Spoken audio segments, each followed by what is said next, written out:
You know, I'm only really just thinking about how Dice disease is the least medically specific name ever. You have no idea. Sarcastically, I had said that each case of the disease was like a roll of the dice. There were no reliable indicators as to what the patient's outcome would be. And then, of course, the name had to stick. Ideally, we discover more information about the cause of the disease and can rename it appropriately. Now, look at this radiology report. Another fracture in the growth plate. An 8-year-old this time. What's the best course of action? Well, ortho needs to look and decide if they'll need surgery. I don't think so, but... And if not, a brace probably to help stabilize. This is a really active age. This is getting out of hand. There are so many children with Dice disease showing decreased bone mineral density and fractures. I want to study this for my capstone. We're seeing this across all ages, Iris. I know you experienced this as a child when you had Dice disease. Don't let it cloud your vision, though. Yes, but when was the last study on the rates of bone-related impacts on different age demographics? It's been done. But what if you shifted the question? You could focus on the rates of impact across different organs within the child demographic. To put it another way, do bone impacts occur at a higher rate than other symptoms within patients under a certain age? You're right. Thank you, Dr. Lark.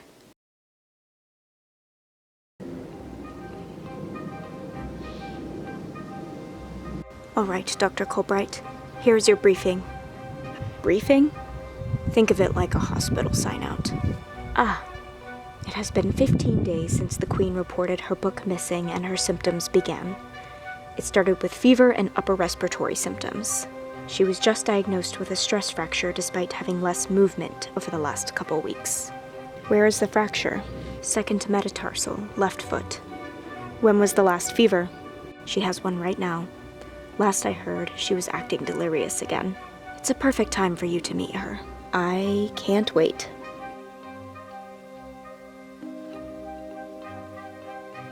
She is ready for you, Dr. Colbright. She is resting. Go on.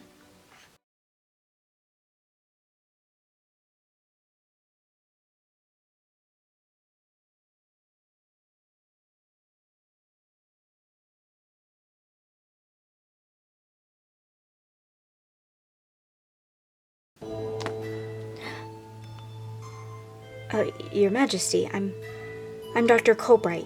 Did you find it? Did you bring it back to me? Where is it? Do you have it? I'm sorry, I don't have it. You must find it. I need it. Find the book. Do you understand me? Okay. I understand. I'd like to run some blood work. Let's get an updated temperature, too, as well as urine analysis and a bone scan. I will get her nurses to assist. And what on earth is this book? Why exactly do you have to walk me out? Do you think I'm going to run or something? No, look. I wanted to tell you not to tell your roommate any more than you already have. Seriously? You did bug my apartment? What? No? Then how do you know that I told Lily anything? Because I know you, Iris. Do you? Whatever. Just try to keep her in the dark, okay? It's dangerous for her to know anything. Dangerous? Who's posing that danger? The RIS? Just trust me on this. Lily's the reason you're not wearing scrubs, isn't she? Yes. She said if I was really going to meet the Queen, I had to look professional. I figured. Just don't tell her anything else, okay?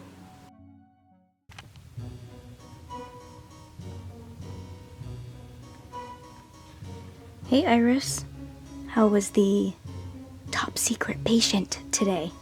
Oh, Lily, how were the bridges today? I know you actually don't want to know about bridges. I mean, I don't understand what you do at all. Like, engineering is way over my head. But bridges are, like, really cool. Iris, what happened today? You like books. You're in a book club. Where are you going with this? Hear me out. So, say someone has a book, and it is a rare edition of an old fairy tale called The Falconer's Debt. Oh, I know that one. It's in just about every childhood fable book. Or at least a watered-down version of it. Say that someone who is in a febrile state can't stop talking about this book because it was stolen. Oh, that makes so much sense. Really? Thank God. I was so confused. What am I missing? Well, it makes sense why someone would steal an early edition of the Falconer's Debt. It would fetch a pretty sum on the rare book market.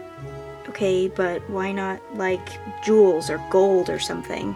I'm sure queens have those. Maybe the book was easier to access. Okay, so theoretically, could someone be obsessed enough with books that the loss of one could make you ill? Or is one already ill and fixates on the book in their very unrelated febrile state?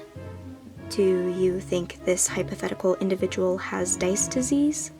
Their labs and urine came back totally normal. They only have 2 out of 3 of the criteria for Dice disease: fever and decreased bone mineral density, but not enough elevation of other inflammatory markers. Was this hypothetical individual poisoned? I don't know, but I think I know where I need to go next.